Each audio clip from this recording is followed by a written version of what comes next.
Road side బండి మీద దొరికే పల్లి టమాటో చట్నీ చాలా రుచిగా ఉంటుంది. అన్ని రకాల టిఫిన్స్‌లోకి అద్భుతంగా ఉంటుంది.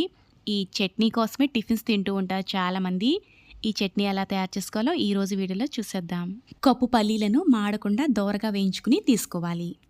అదే కడాయిలో కొద్దిగా ఆయిల్ వేసుకుని ఎండుమిర్చిని వేయించుకుని తీసుకోవాలి. అదే ఆయిల్‌లో 7, 8 వెల్లుల్లి రెమ్మలు, మీడియం సైజు ఉల్లిపాయని ఇలా చిన్న ముక్కలుగా కట్ చేసుకుంటే మనకి తొందరగా వేగుతుంది.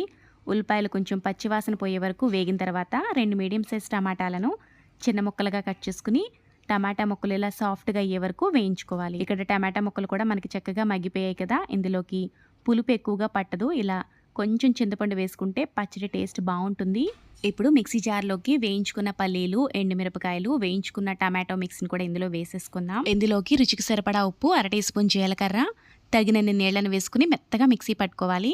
లాస్ట్లో చిన్న తాలింపు వేసుకుంటే పల్లి టమాటో చట్నీ